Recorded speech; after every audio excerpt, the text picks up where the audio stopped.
രചന ഗംഗോത്രി. ഭാഗം 64. ഗായത്രിയുടെ കൂടെ അവളുടെ അമ്മ വൈകിയും ഉണ്ടാവും. രണ്ടുപേരും ഈ ഗംഗയോട് കണക്ക് തീർക്കാനുള്ള ഉദ്ദേശത്തിലായിരിക്കും. എന്തായാലും ഇങ്ങോട്ട് വരട്ടെ, വരുന്നിടത്ത് വെച്ച് കാണാം. അവൾ അത് മനസ്സിൽ വിചാരിച്ചുകൊണ്ട് കാർത്തിയുടെ അരികിലേക്ക് പോയി.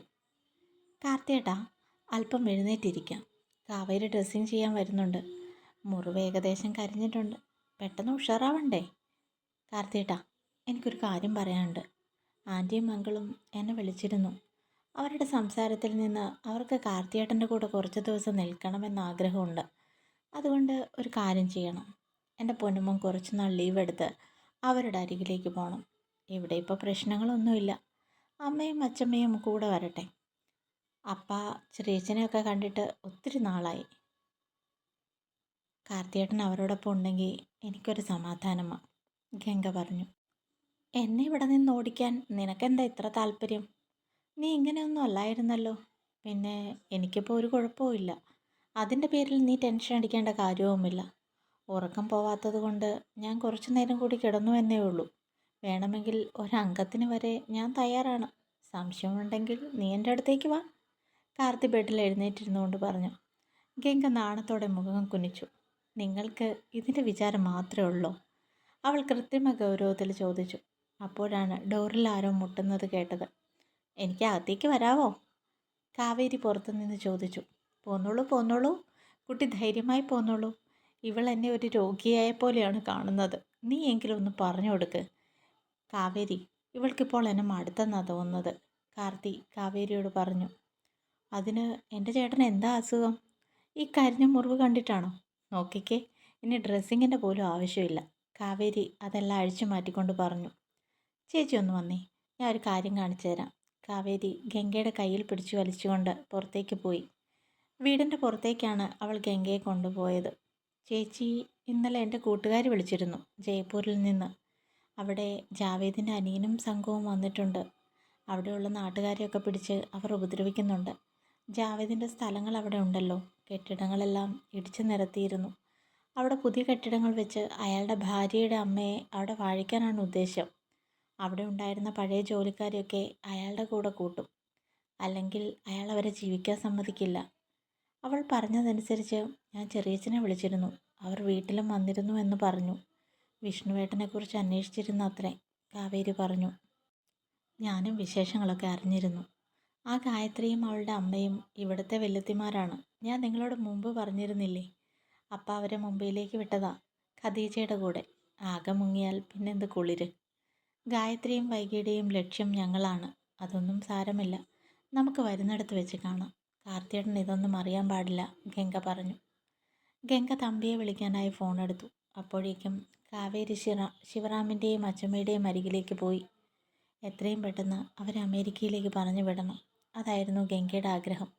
അതിനുവേണ്ടി അവൾ ടിക്കറ്റ് ബുക്ക് ചെയ്യാനായി തമ്പിയോട് പറഞ്ഞു. അതിനുശേഷമാണ് അവൾ ശിവറാമിൻ്റെ അടുത്ത് പോയത്. ആദ്യം സമ്മതിച്ചില്ലെങ്കിലും പിന്നീട് അവളുടെ നിർബന്ധത്തിന് വഴങ്ങി അയാൾ പോകാൻ തയ്യാറായി.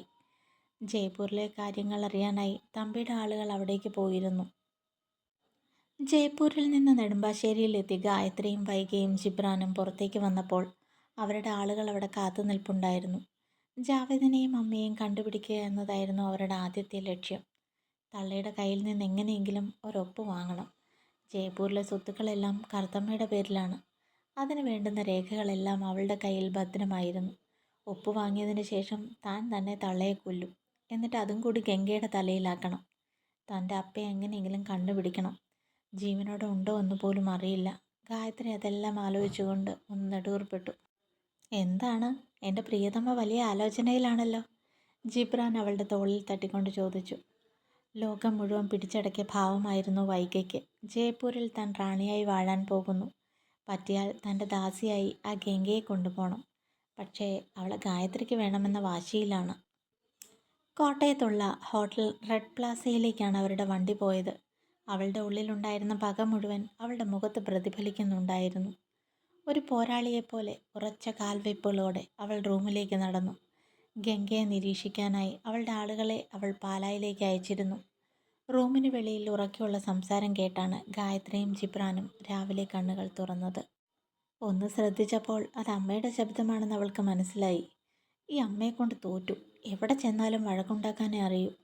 അവൾ കോപത്തോടെ ചാടി എഴുന്നേറ്റു. അവൾ വേഗം വാതിൽ തുറന്ന് പുറത്തേക്കിറങ്ങി. ഹോട്ടലിലെ ജീവനക്കാരെല്ലാം അവിടെ കൂടി നിൽപ്പുണ്ട്. അവരുടെ ഇടയിൽ നിന്ന് വൈകിയുടെ ശബ്ദം ഉയർന്നു കേൾക്കുന്നുണ്ട്. നീയൊക്കെ എന്ത് ചെയ്യുകയാ ഇവിടെ? എൻ്റെ മുറിയിൽ എ സിക്ക് ഒട്ടും തണുപ്പില്ലായിരുന്നു. അതുപോലെ തന്നെ എന്നെ കൊതുക് കടിച്ചു. നീയൊക്കെ കാശ് വാങ്ങിയിട്ടല്ലേ റൂം തന്നത്? എവിടെയാണ് നിന്റെ മുതലാളി? വിളിക്ക്. വൈഗ ദേഷ്യത്തിൽ അലറി. മാഡം, എ സിക്ക് ഒരു കുഴപ്പവുമില്ല. ഞങ്ങൾ ചെക്ക് ചെയ്തു. അവിടെ കൊതുക് കയറാൻ ഒരു സാധ്യതയുമില്ല, ഹോട്ടലിലെ സൂപ്പർവൈസർ പറഞ്ഞു. രാവിലെ പുറത്തേക്കിറങ്ങിയ വൈഗ ഒരു റൂം ബോയിയോട് പുറത്ത് ഗ്രൗണ്ടിലേക്ക് പോകാനുള്ള വഴി ചോദിച്ചു. പാവം റൂം ബോയ് അതിലെ മുന്നോട്ട് പോയിട്ട് ഇടതുവശത്തേക്ക് തിരിഞ്ഞാൽ മതി ചേച്ചി എന്ന് പറഞ്ഞു. അവൻ ചേച്ചി എന്ന് വിളിച്ചതായിരുന്നു വൈഗയുടെ ദേഷ്യത്തിന് കാരണം. അതിനുവേണ്ടി കാരണം കണ്ടുപിടിച്ച് അവൾ ഓരോരുത്തരോടും വഴക്കുണ്ടാക്കി. അങ്ങനെ വിളിച്ചതിൻ്റെ പേരിൽ ആ റൂം ബോയിയെ അവൾ കൊന്നില്ല എന്നേ ഉള്ളൂ. അവൻ പറഞ്ഞ് എല്ലാവരും ആ കാര്യം അറിഞ്ഞിരുന്നു. അതുകൊണ്ട് തന്നെയാണ് സൂപ്പർവൈസർ അവളെ മാഡം എന്ന് സംബോധന ചെയ്തത്. അവളുടെ മട്ടും ഭാവവും കാണുമ്പോൾ തന്നെ എല്ലാവർക്കും അവളൊരു അഹങ്കാരി എന്ന് മനസ്സിലാകുമായിരുന്നു. അപ്പോഴാണ് ഗായത്രി അങ്ങോട്ട് വന്നത്. വൈഗ ദേഷ്യത്തോടെ അവളോട് പറഞ്ഞു, നമ്മൾ ആരാണെന്ന് ഈ പീറ ചെറുക്കൻ അറിയില്ല. ഇവൻ എന്നെ നാണം കെടുത്തിയിരിക്കുന്നു. നീ വേഗം ജിബ്രാനെ വിളിച്ചോണ്ട് വാ. ഇവൻ്റെ അഹങ്കാരം ഒന്ന് കുറയ്ക്കണം. ഞാൻ ആരാണെന്ന് ഇവന് മനസ്സിലാക്കി കൊടുക്കണം. വൈഗ അവിടെ ഉണ്ടായിരുന്ന ഒരു പയ്യനെ ചൂണ്ടി പറഞ്ഞു. അവൻ്റെ പേര് പാർത്ഥിവ് എന്നായിരുന്നു. റെഡ് പ്ലാസയുടെ ഉടമസ്ഥനായ രാജൻ മേനോൻ്റെ ഏക മകനാണ് പാർത്ഥി. ധാരാളം ബിസിനസ് സ്ഥാപനങ്ങളുള്ള അദ്ദേഹം മകനെ ലളിത ജീവിതം പഠിക്കാനായി അയച്ചതാണ്. 2 വർഷമായിരുന്നു അതിൻ്റെ പരിധി. അവൻ്റെ താമസവും ഭക്ഷണവും എല്ലാം ഹോട്ടൽ ജീവനക്കാരോടൊപ്പമായിരുന്നു. ശമ്പളമായി കിട്ടിയിരുന്ന തുച്ഛമായ വരുമാനത്തിലാണ് അവൻ ജീവിക്കുന്നത്.